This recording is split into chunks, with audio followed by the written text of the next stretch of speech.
On Life and Meaning is brought to you by Blumenthal Performing Arts, celebrating its 25th year presenting the best in the performing arts, sharing and employing the arts as a major catalyst to strengthen education, building community cohesiveness, and advancing economic growth. Further support is provided by Foundation for the Carolinas, inspiring philanthropy and empowering individuals to create a better community. And by the Arts and Science Council, Charlotte-Mecklenburg's resource hub and lead advocate for the regional cultural community, providing culture for all.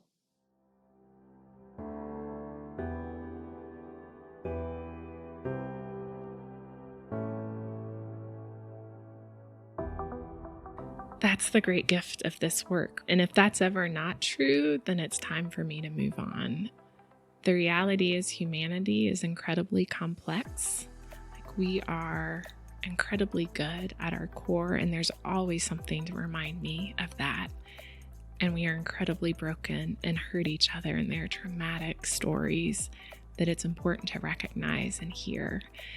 And I just have the great privilege and honor to sit in a space where you can see both of those and grapple with that fundamental reality of the complexity of humanity.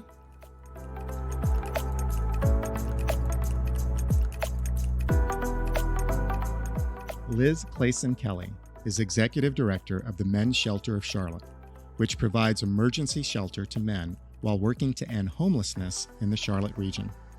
Previously, Liz served as Associate Executive Director for the Urban Ministry Center, an interfaith organization dedicated to bringing the community together to end homelessness.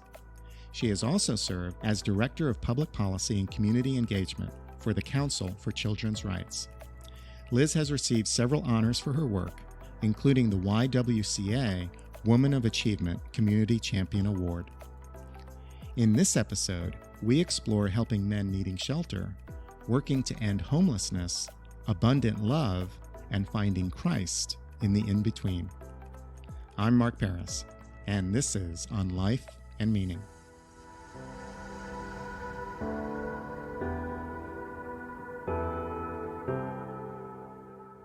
Welcome, Liz. Thank you. Happy to be here.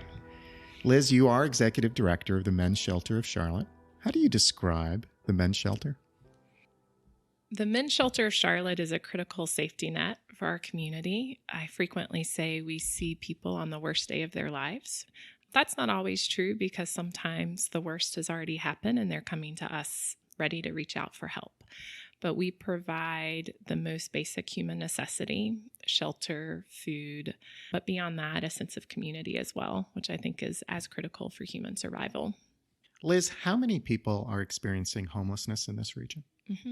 So there's a couple different ways we have to measure that, but the most reliable is something we call the point-in-time count. And so we pick one single night in the community and we deploy lots of resources to try to figure out on this one night how many people are experiencing homelessness. So that number for our community right now is about 1,600 on any given night. But in the course of the year, there will be thousands more that experience homelessness because, again, the vast majority of people are only experiencing homelessness for 3 months or less. But on any given night, about 1,600. Is that number going up? Is that number going down? Yeah, great question. So it depends what lens you look through. So we have actually homelessness from when we started counting in the 80s was increasing year after year after year.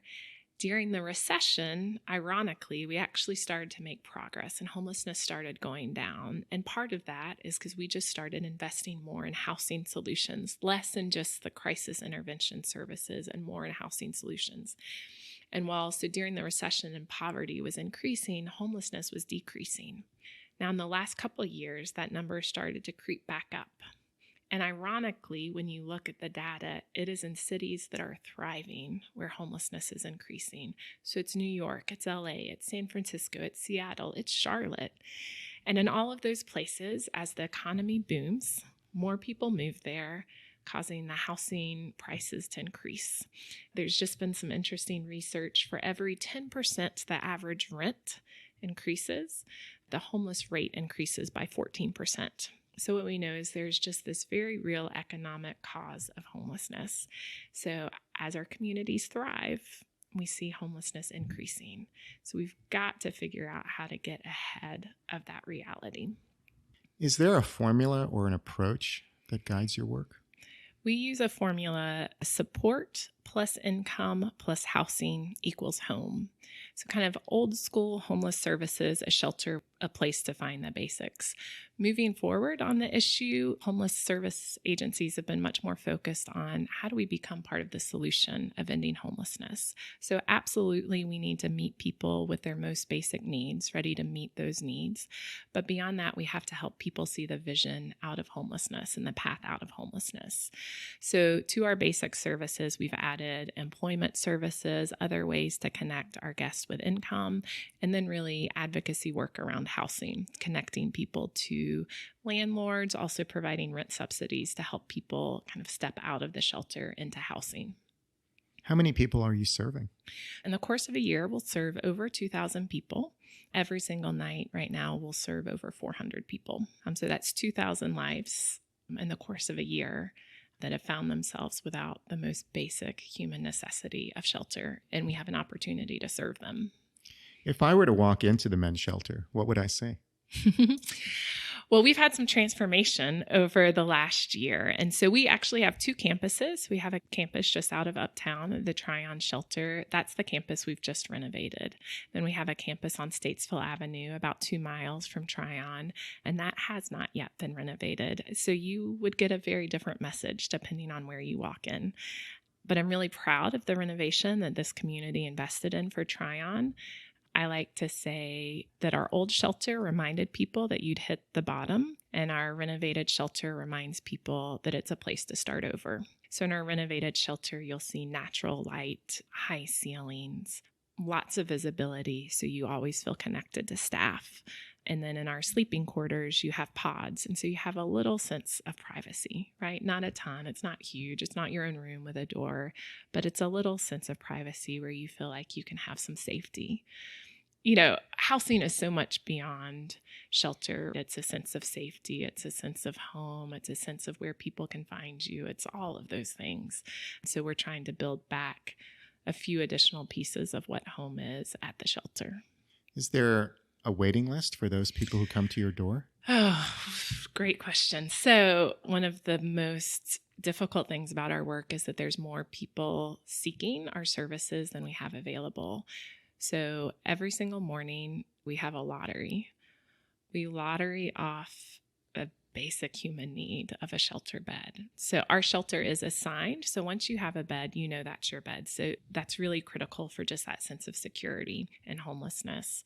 But that means the only beds we have to give away every day are people who've moved out the day before. This winter, we would have well over 100 people every single day. An average number of beds we have on a day is 3. So we're lottering off 3 beds in a group of 100 people, which isn't satisfactory to me. So we're steadily working on how do we improve flow out of the shelter? How do we improve that intake process? How do we prioritize better? So it's not really this random chance of 3 beds out of 100 that's determining whether or not people get a basic need that night.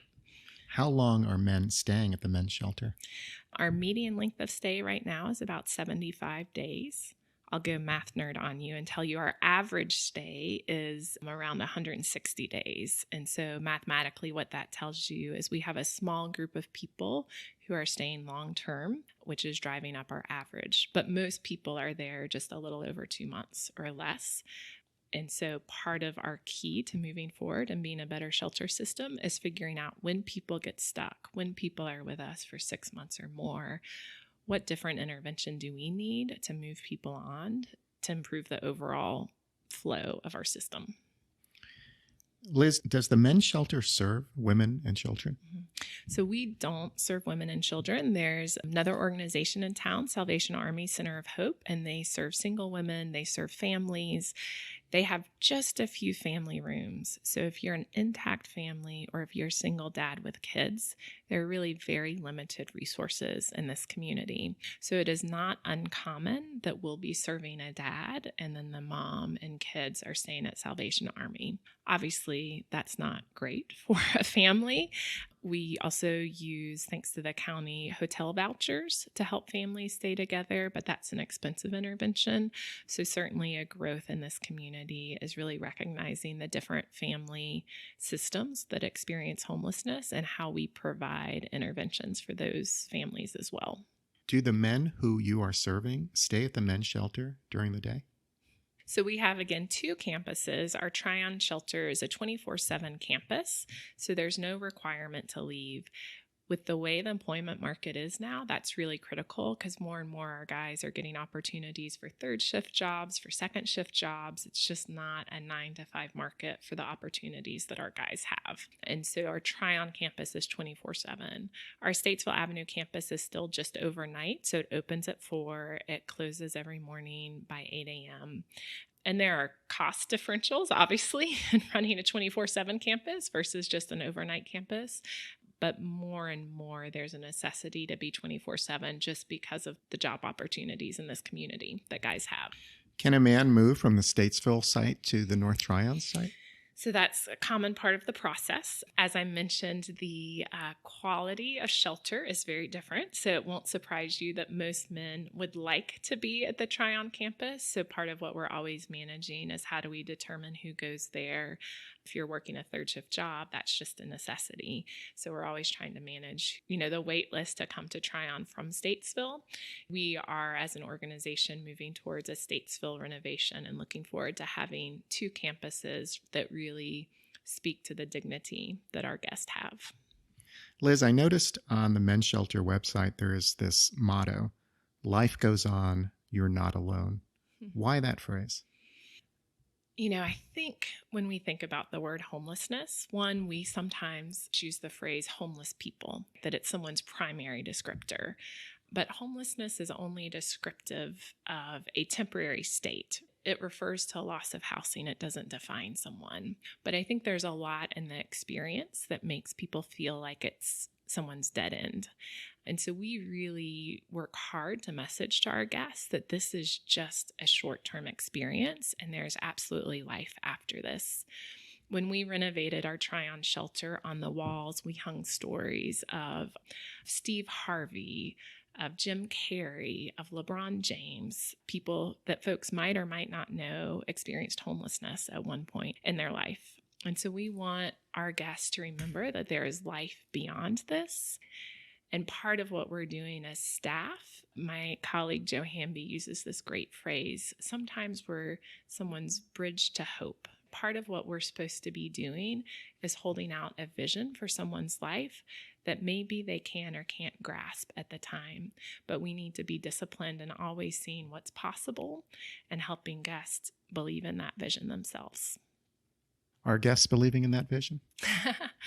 So I think sometimes people think they have stereotypes around homelessness, that folks are choosing it or folks don't want to leave it. It's an interesting job because almost nobody that I work with wants to be there. And we just have some amazing men who are ambitious beyond belief. I just was telling a story of a guest who's training to become an HVAC technician, and he went to a job fair. And before he went to the job fair, he actually went to an embroiderer and got his own uniform made with his name on it. And so when he went to this job fair, he was showing people that he was somebody, right? He was ready for this opportunity. It didn't cost a lot of money. It was just this notion that he had to show people what he saw in himself that maybe they wouldn't see. And I just was so inspired by this guy, right? The creativity of an ambition that our guests have for moving beyond that. But that's not every guest, because homelessness itself is a trauma and it can take so much from you. And there can be an overwhelming sense of invisibility. There can be an overwhelming sense of my life is forgotten and I don't matter. And that's part of what our services are designed to do, and that our staff relationships are designed to do, is just to be that constant reminder to folks that they are of value, that they are seen, that they are heard, and there is so much life beyond the walls of our shelter. Does the men's shelter provide counseling or psychological support to your guests? So about a third of people who experience homelessness have been diagnosed with a severe and persistent mental illness. And that really goes along with the history of homelessness, connecting to the history of deinstitutionalization. And so if we're going to treat the issue of homelessness, we've got to kind of recognize that reality. What we do is we partner with the county. We're able to provide a clinical therapist, medication management, a nurse, mental health nurse, a nurse practitioner, as well as peer support, which is someone who themselves has been on the recovery of mental illness, the journey of recovery of mental illness. So we're able to provide all of that. That's not so much our expertise. So we provide that through partnerships with people who do have that expertise. And I will tell you, there are some amazing stories that come through that program. It can be terrifying to address schizophrenia or to address some of these long-term struggles, and the courage that it takes is really inspiring. And we've got great teammates who are willing to be on that journey with people. Are the men who are in the shelter living isolated lives, or do they forge friendships between themselves? So it varies. So much of homelessness is figuring out who you can trust. Often there are burnt relationships that precede an experience of homelessness. The story that comes to mind is we had a guest who struggled with a very significant medical disability, and he actually passed away in the shelter. He died in his sleep. And we did kind of a therapeutic session, a listening session to guests. And I remember the guest who had the bed beside him, and there was a wall between them, so he was on the other side of the pod. And he talked about how every evening before they went to sleep, they'd have this conversation over the wall. And every morning when they woke up, they would have a conversation. And when he woke up one morning, he tried to have that conversation, and the gentleman was non-responsive. And I thought, that's not something staff would see. That's not something we orchestrate. That was a trust and a friendship that was meaningful to these men that they found in each other. And so sometimes you'll just hear these stories of what men mean to each other and the counsel that they provide. And then sometimes you hear stories of men who are terrified, right? I'm sleeping in this building with 200 other men, and I don't know if I can trust anyone. So I'm in a crowd, but I feel terribly isolated. That's a reality of the experience as well. But there are these glimmers of hope and support. Given the housing market right now, and given the income that our guests have, pretty much guys can't move out into their own lease. If guys are moving out into market rate housing, it's with a roommate. The more and more we see these kind of natural forming roommate situations of guests moving out of the shelter, finding each other in their experience of homelessness and finding a path forward together. Is there leadership that emerges among the men? Well, it's not unlike middle school or high school. There's the popular crowd, and there's the kind of most vocal leaders. There's the guys always willing to volunteer. It's a community and a social system unlike any other. Now, it's always very interesting kind of who is in that crowd and who is not. But yes, we are human beings through and through, no matter what your social experience. Liz, how should we respond to people who are camping out at night on bus stops and benches in uptown and throughout the city? Mm-hmm. So I think there's the probably most common question I get is, how should I respond to someone who's asking me for money? And I always note there's a big distinction between someone who's asking for money and someone who's on the street experiencing homelessness. So in terms of people who are on benches and sleeping and not asking anything of you, I always think acknowledging people's humanity is really critical. There is such a human tendency to look away, to not acknowledge. And so, I think looking people in the eye and saying hello goes a long way for someone's experience. I'm always inspired by the stories of people that work uptown and get to know people on benches. And there's some really beautiful stories of someone working in a bank that every Thursday eats lunch with Mark, who's on the bench, and just sharing a moment. And we have some powerful examples of people who are on a bench, the same bench every single day, persisting in homelessness. The most common cause of that is there's a pretty significant mental illness that is not being treated. And so we as professionals do outreach, and that was my job for many years, was street outreach. But sometimes it was the story of this employee who at a bank that made a friendship, that was the real breakthrough moment. Like, we bring our professional services, but the breakthrough happened through a friendship that happened well outside professional services. So that won't be everyone's call, but I think there's possibility there. Now, I do have strong feelings on panhandling. So when people ask for money, and it's just because I did street outreach, the vast majority of people who experience homelessness will never ask for money. So it is a very small group of people experiencing homelessness that will ask for money. And sometimes people will ask for money who aren't actually experiencing homelessness. And the most common cause behind that is addiction. And so it doesn't mean that you don't still recognize someone's humanity, but just understand that the underlying issue really is that of pain and suffering, and not necessarily the need that gets presented on the forefront. And so I'm a big believer of providing information and providing a human connection, but not providing money necessarily. But that's really an individual decision. Liz, what are your thoughts about people sleeping in public spaces? So it's heartbreaking. It shouldn't exist. As a country, we can do better. And so I think it's a really important hearkening to us as a community that we've got to do more. We've got to address affordable housing. We've got to provide more basic services for people. I think it's often a symbol of our mental health system and the realities of drug addiction. But I also think, sometimes cities want to respond by hiding it or by making it more difficult for people to sleep in the open. If you talk to people, for example, that are sleeping, we have a lot of people sleeping around the Trade and Tryon area.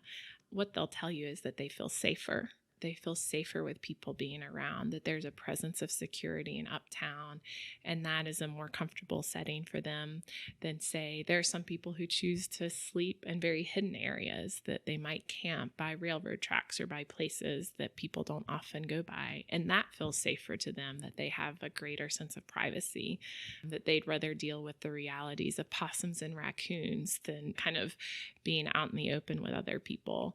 But none of that is okay for me. So I've committed my life to trying to end that and trying to create possibilities for people for affordable housing. Until that day comes when everyone has a secure place to sleep, is it your view that sleeping in a public space is a human right?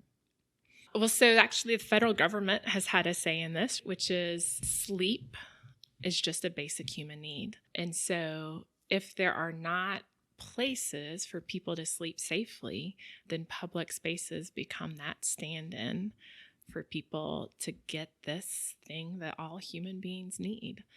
And so, yes, I'm not comfortable with it. I'm not okay with it because I know we can do better as a community. But until we do, people have to sleep. It's just a human need. Liz, in 2015, the Charlotte region launched a campaign to end chronic homelessness. How are we doing? Great question. So it actually connects to the previous question, because part of the launch of this campaign came from this tension around how many park benches in uptown Charlotte were filled with people who not just were sitting there or sleeping there, but were sleeping there night after night, had really essentially made park bench their home. And there was a tension in that, and I'm really proud that that tension grew this movement to say we can do better and we can end chronic homelessness. Now I'll get a little public policy detailed on you to say the vast majority of people who experience homelessness will experience for 3 months or less.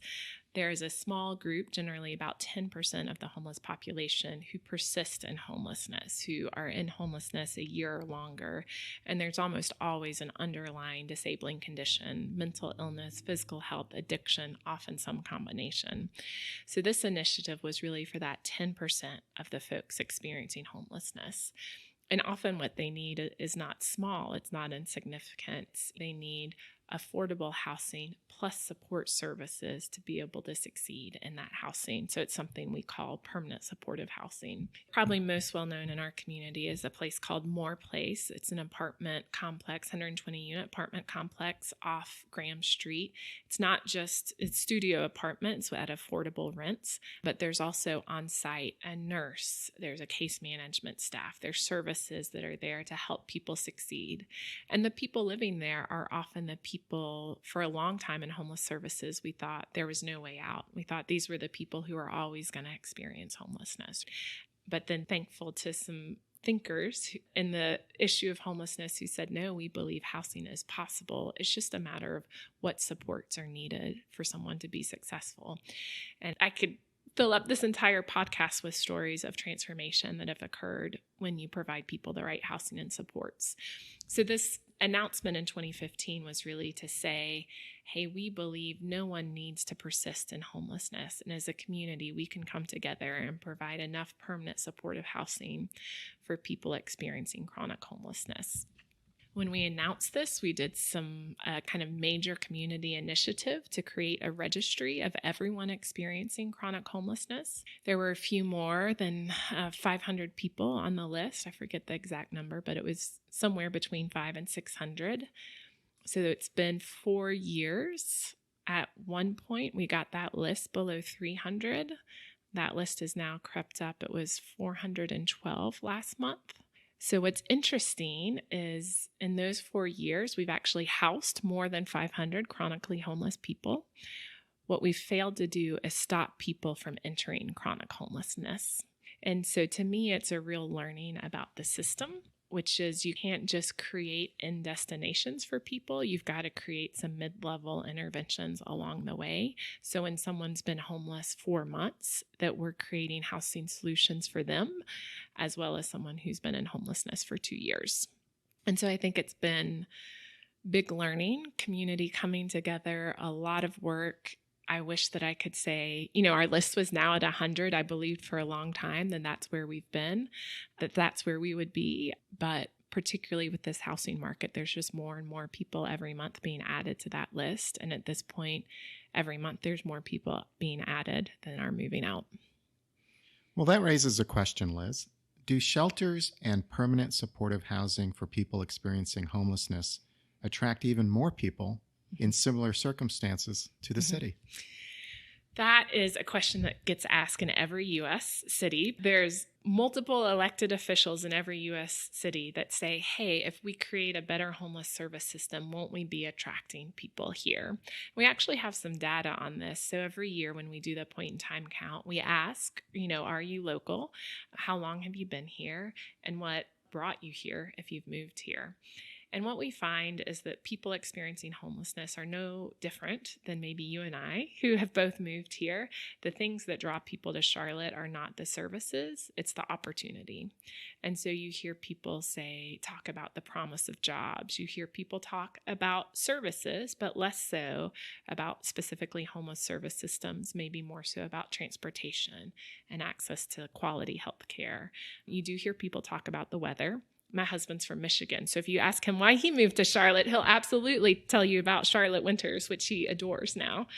And so it's all the things that draw all of us to this community, that draw people in poverty as well as people in abundance. So the more vibrant and vital and attractive our city, the more we are likely to attract people experiencing homelessness. So very often when we attract people, they're not in homelessness. So we're attracting people who are looking for opportunity. So they might be living in a rural North Carolina community and not seeing much promise for their future. So they come here with a hope for what's possible. And sometimes that works out and sometimes it doesn't.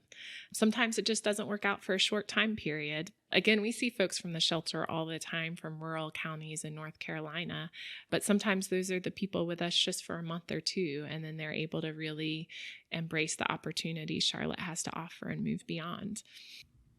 Liz, why do you do what you do?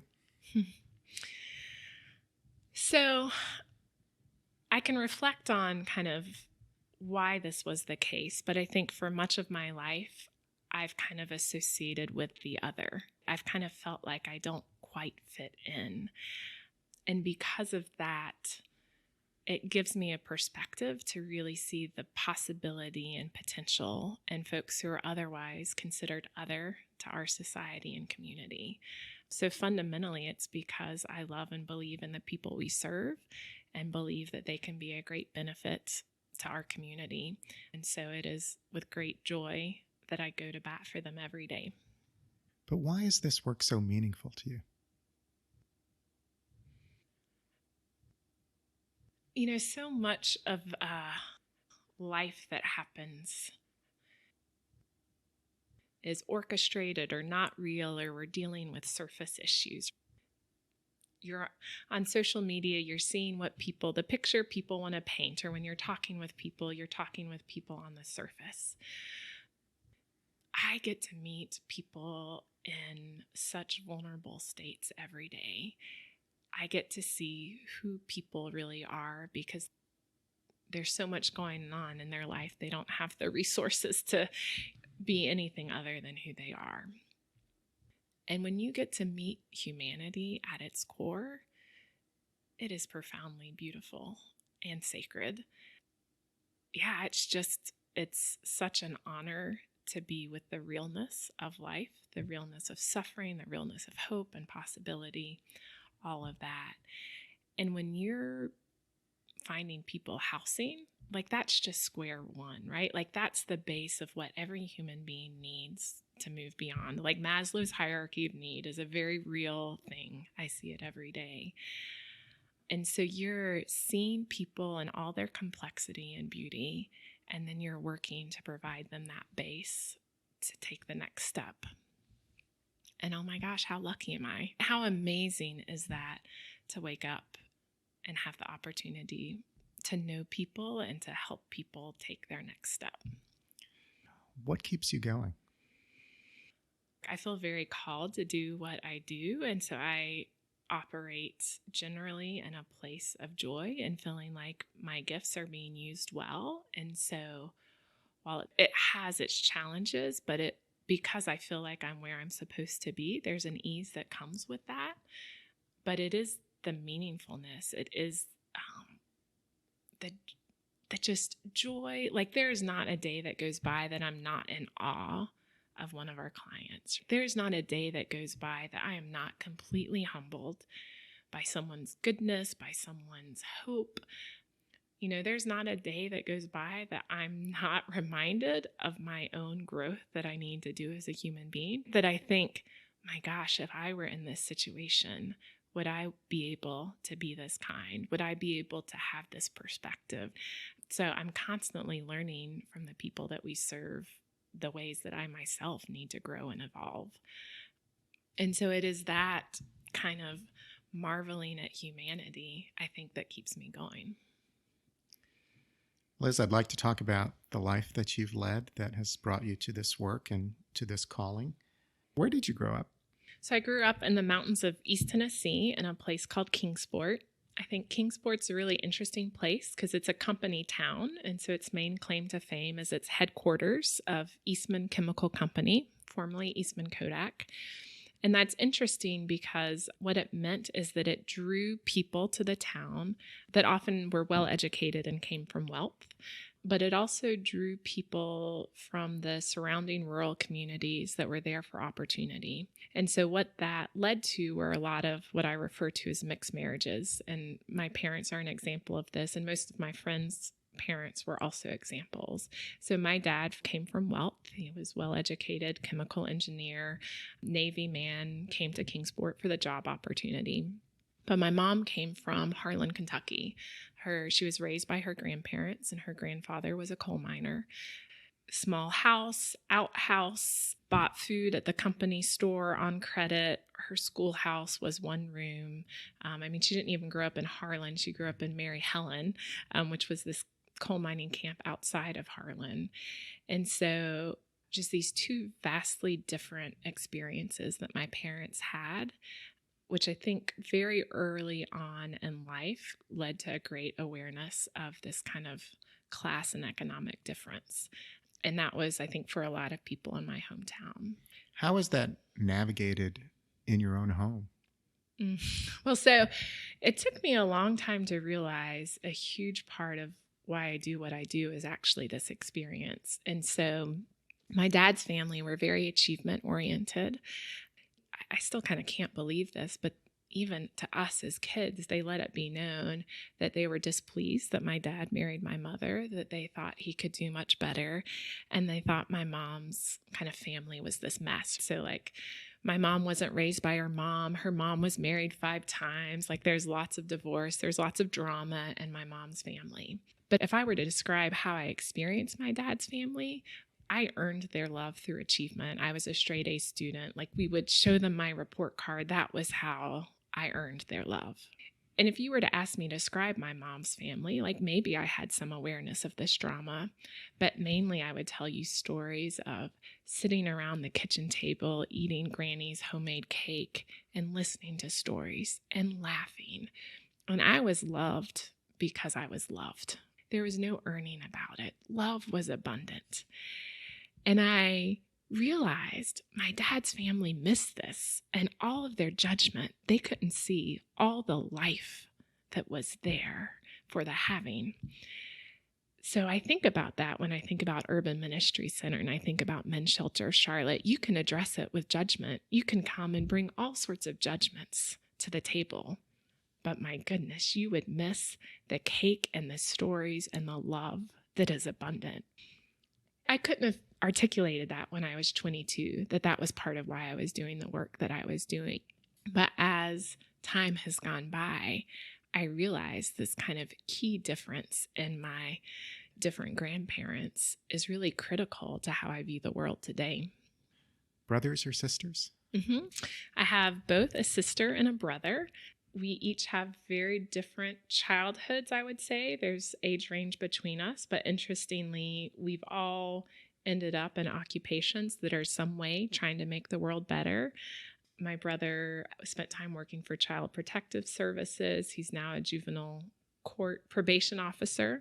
My sister's a minister who's actually ended up kind of a spiritual director. She lives in northern England and leads retreats and I think is working to rejuvenate the church in England. She fell in love with an Englishman. So we've each ended up on our own path.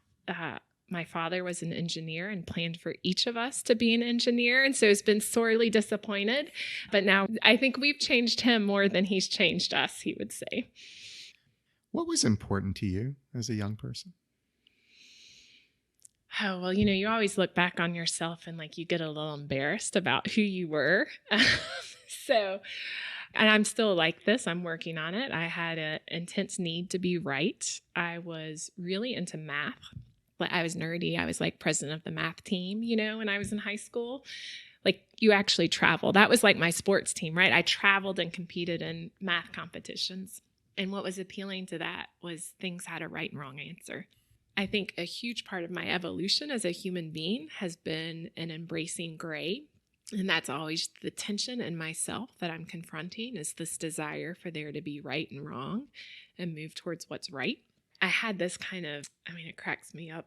When I was a junior in high school, I got into community organizing and staged a sit-in and spoke before the school board and wrote letters to the editor and went to school board members' homes to talk about the issues that were important.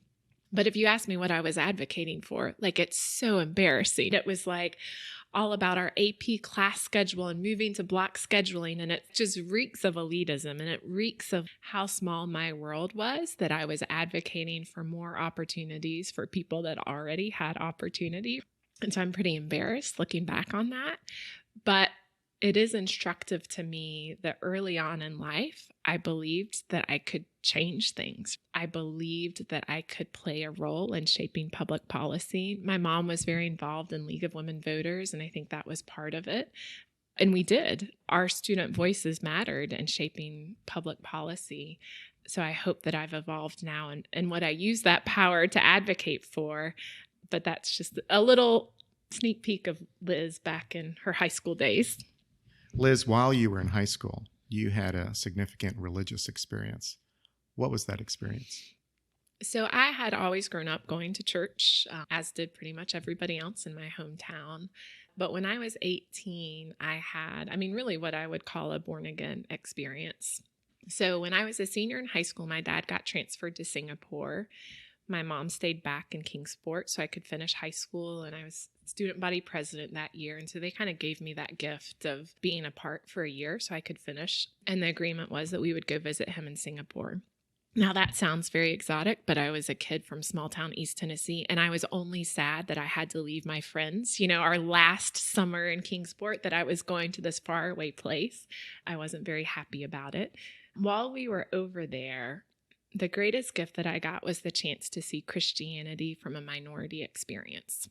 And so Singapore is a predominantly Buddhist place. And so people that practice Christianity took it very seriously, not just in the belief system, but in their actions. It was a countercultural religion.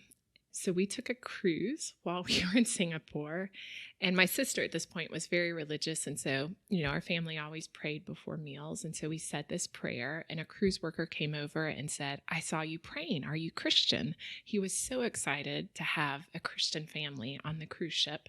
And he invited my whole family to attend a Bible study that night, of which my parents said, "Girls, you go," right? Which cracks me up that they allowed these teenagers to go with a group of strangers. But my parents were not particularly the Bible study type, and my sister very much was. So I kind of went as tagging along with my sister. And then we did Bible study every night with this group of cruise workers. And it wasn't a particular theology or particular belief, but it was the abundance of love and acceptance that was present. And there wasn't one particular moment, but the person I came aboard that cruise ship as and the person I left were fundamentally different people, because at some point in those 5 days of Bible studies, it's as if my heart melted. And I didn't even know exactly what I was welcoming in. Again, it wasn't a set of theologies. I'd always been exposed to Christianity, but I fundamentally surrendered my heart at some point in this process to this abundance of love and acceptance.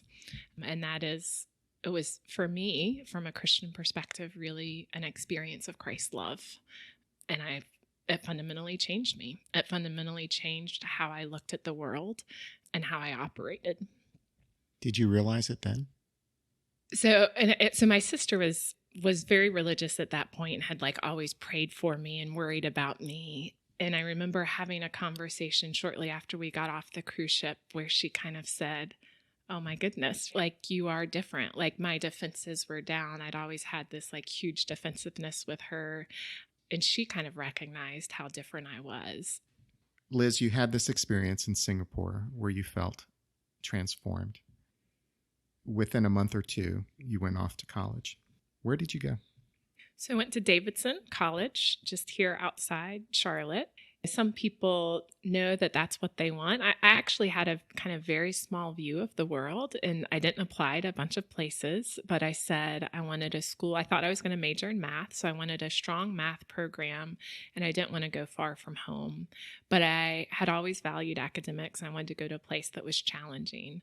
And I'm Presbyterian, and that was somehow important to me, that Davidson, it kind of checked all those boxes. So that's where I decided I wanted to go, and by good fortune had the ability and received financial aid that my family and I could go there.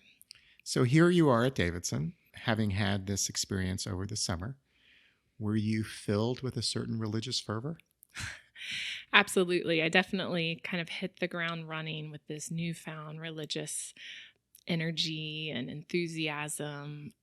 I would sit down and ask people about their walk with Jesus. I would talk frequently to people, maybe of different religious faiths, about my beliefs. And it was really, my religious experience was not one theological in nature. It was of enthusiasm. And so I spent a lot of my freshman year just learning some basics of the Christian faith. That even though I'd been raised in a Presbyterian church, hadn't fully understood the claims of the Christian faith. And you changed your major.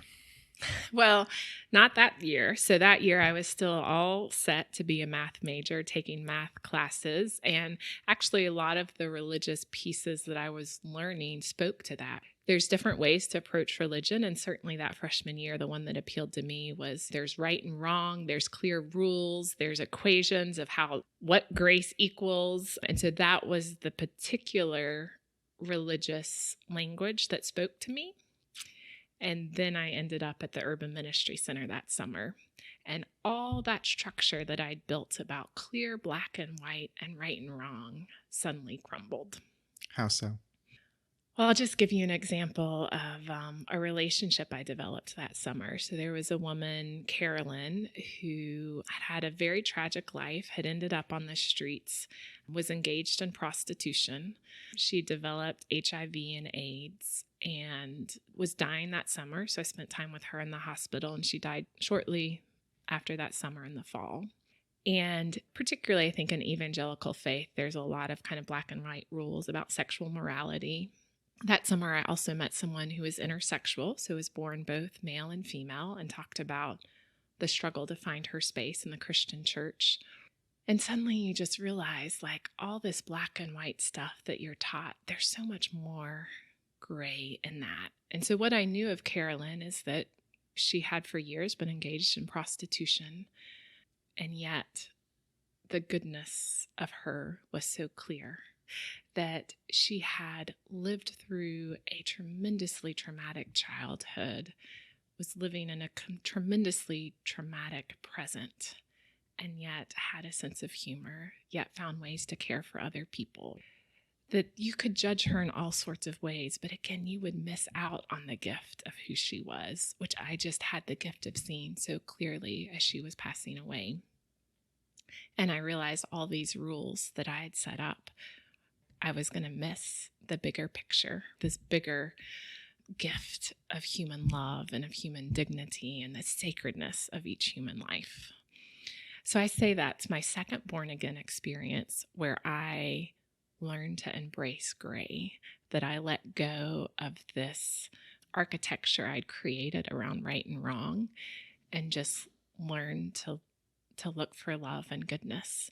So I was all the more fervent coming out of that. It just looked a lot different. Liz, here you are from East Tennessee. Davidson is a privileged and exclusive place. How did that sit with you? This is a debate I have with my husband. I'm supposed to be about justice, and I went to school at Davidson and Duke for my master's, and so I've chosen privileged and closed environments to pursue work, which is hopefully about creating a more just society. I really struggled, and there's a great tension between my Davidson experience. Here it referred to as the Davidson Bubble, and I would push the administration on certain things, and yet the administration had a certain amount of grace with me and all my self-righteousness and continued to support me educationally and otherwise. I mean, one of the things that we had the opportunity to do at Davidson is we started Room in the Inn, which is where we would host a small group of people experiencing homelessness and provide shelter to them at Davidson College one night a week as part of this larger community program. And only now, in my 40s, I look back and think, wow, that was like a big ask of the institution. And yet when I went in asking them to do it, I thought, why in the world wouldn't they do this, right? This is the right thing to do, and went in with all my kind of air of self-righteousness. And to Dean Shanley's credit, who was Dean of Students at the time, he took a chance on it and took a chance on me. And that was really a profound growing experience for me in terms of, I mean, a big part of my social life was spending Friday night, staying up late, talking to people experiencing homelessness and hearing their stories. And there's another Davidson student a year behind me who is a leader in that, and he's now a significant leader in Washington, D.C. And we were reflecting on how we approach our work now and how fundamental our Davidson Room in the Inn experience was, because we just approach our work relationally. And I think, I gave Dean Shanley no credit at the time for saying yes, because it just seemed the right thing to do. But I can look back and say, he took a risk to help me grow as a human being, to help other students grow. And I can appreciate that. So, I have this tug of war because I am absolutely who I am in large part because of my Davidson experience and the opportunities they afforded me there. And part of who I am is because I was forever struggling and feeling this tension between this elitism I had chosen with this career that was calling me. And so, I have some unraveling inside myself to do on that. Liz, on that note, you've said that at Davidson you learned a theology that can withstand human suffering. What do you mean by that? So there's this fabulous chaplain at Davidson, Rob Spock, who is just a tremendous gift for anyone who gets to know him. And, I've done a lot of reading and done a lot of studying, but the way that he looks at the world and the theology that he has is such a gift. Because, you look at how unfair life is and you look at these traumatic circumstances. There is absolutely a correlation between childhood trauma and homelessness. So if you do this work any amount of time, you hear the most horrific stories about what childhood meant for people. And you can't make sense of it. I can't tell you why I got to have the childhood experience I got to have and someone else had something that was so different. There's no making sense of that.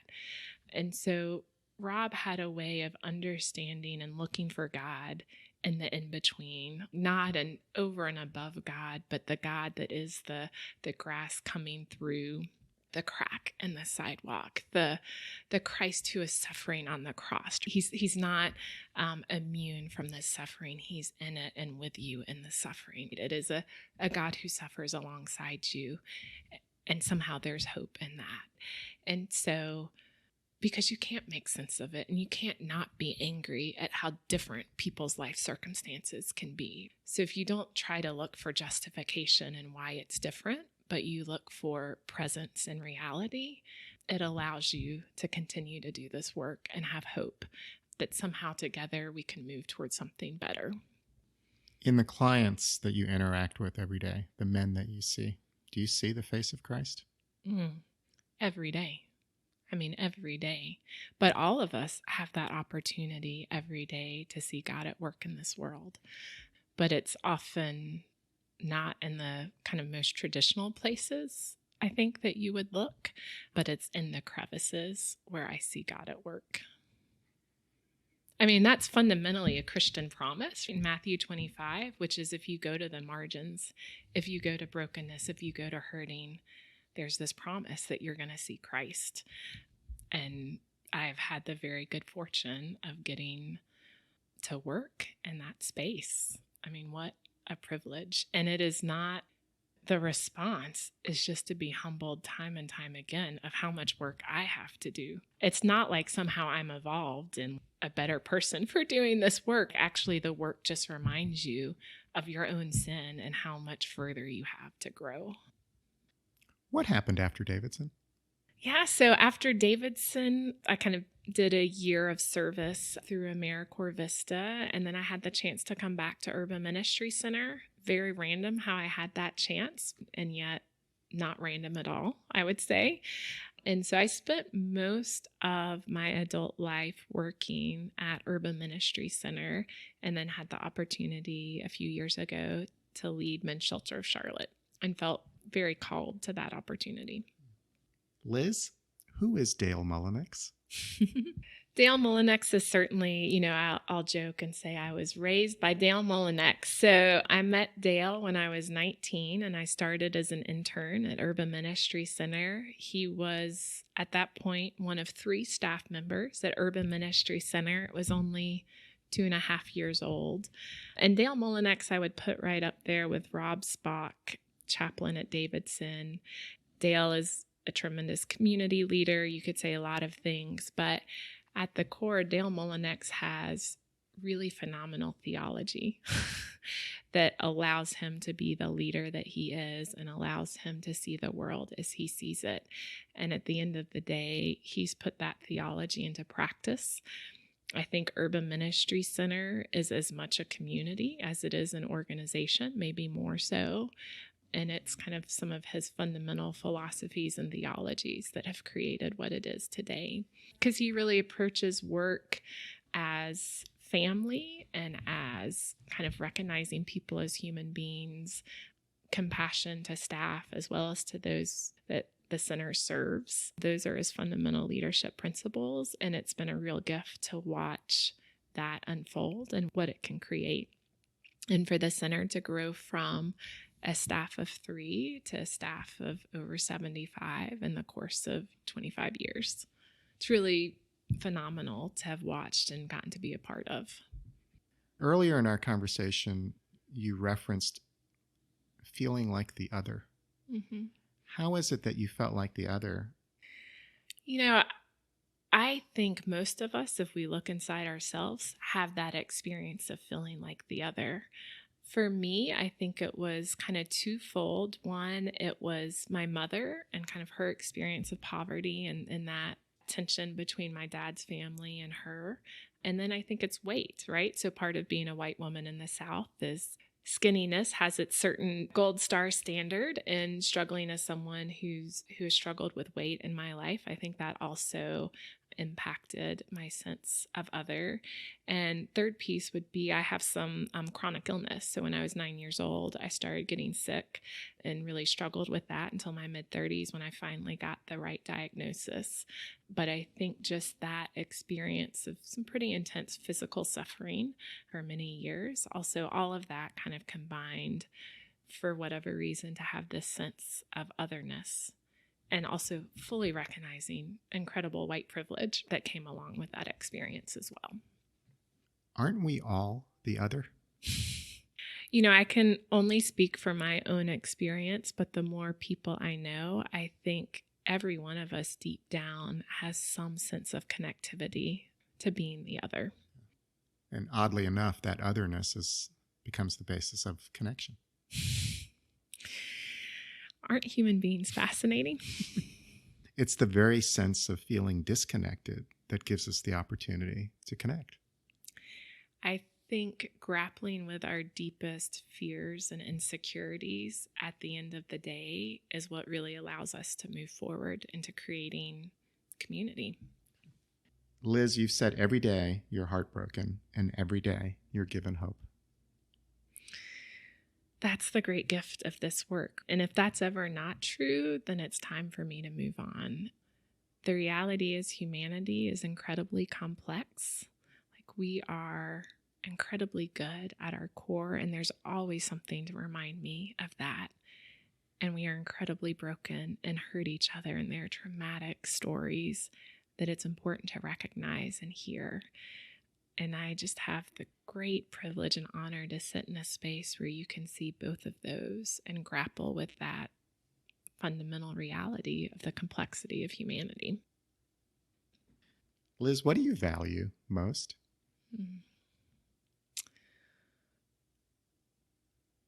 The sacredness of human life. The longer I do this work, the more I think if we just could all recognize the value and sacredness of each and every life, that in itself would change public policy.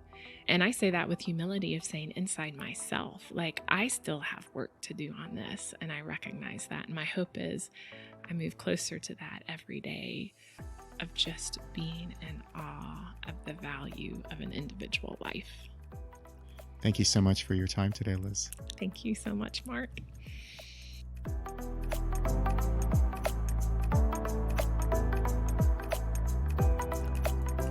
Liz Clasen-Kelly is Executive Director of the Men's Shelter of Charlotte.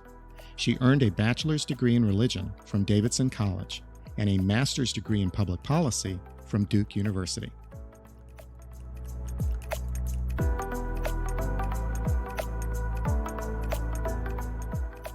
And now, a personal word. Liz Clasen-Kelly embodies what has broken in. She lives the historical event of abundant love that has come into the world. She is engaged in the process of becoming and bringing forth what is already, but not yet here. She is partnering with God's salvation. Liz is living a Christian life. she experiences the living Christ, and her work is a religion of incarnation. Her faith and good deeds convey what it means to be a follower of Jesus and makes known the love that binds us together. Liz has said yes to the implications of the gospel, to share and teach and heal, to feeding the poor, caring for the sick, and exalting those who have fallen on hard times, to bearing her own discomfort with joy in the certainty of divine embrace. Liz has said yes in the tradition of Mary. I imagine the young Mary in wonderment and awe, saying yes to God's will. Mary made possible the event without which Christianity would not exist, God becoming flesh and dwelling among us. She accepted the stigma of bearing a child while not yet married to magnify the Lord. She preceded and survived the earthly life of her son to fill the hungry with good things. Liz has said yes as Jesus himself said yes at Gethsemane. He willed what he did not want. His own suffering and death terrified him, but he gave way to the mysterium tremendum. He put himself in the hands of his Father to bring forth what was eerie and overwhelming. He would bear the sins of humanity. He would absorb the evils of history in one cataclysmic moment on the cross. And he would live among us again. Liz does the 100 things every day to serve men experiencing homelessness. She gives them hope. She hears their stories. She provides them a place to rest. So Liz makes possible God becoming flesh and dwelling among us. So Liz makes possible resurrection of life. There are two theologians whose work inform what I have written. Harvey Cox in an essay entitled Christianity, in a book called Our Religions, edited by Arvind Sharma, and Donald MacLeod in his book, The Person of Christ. Both ask the question, what does it mean to be Christian? Both answer that the response is in our myriad human failings. We are imperfect, deeply so. In those failings, we see the other in ourselves. In those failings, we seek forgiveness and offer kindness. In those failings, we are in and of the world. The incarnation and resurrection of Jesus may be the singular consequential event in human history, or it may be an imagined reality and a story told. Regardless of its objective truth, what is wholly moving and inspiring is the work of Liz Clasen-Kelly and the community of people of which she is a part that sees the sacred in flesh and blood.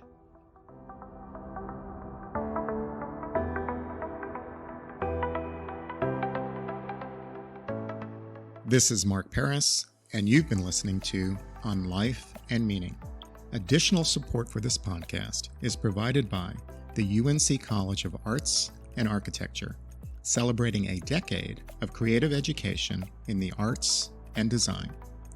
Thank you to our funding partners, and to my teammates, Andy Go, producer of the show, and to Chris Curriton, art and media director.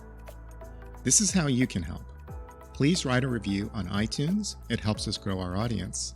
Follow us on Facebook and Twitter. We'd love to hear what you think about the show. And become a patron. We are on Patreon, a crowdsourcing platform that allows you to support what you value at a level you choose. Visit us also on our website on lifeandmeaning.com. Thank you for listening.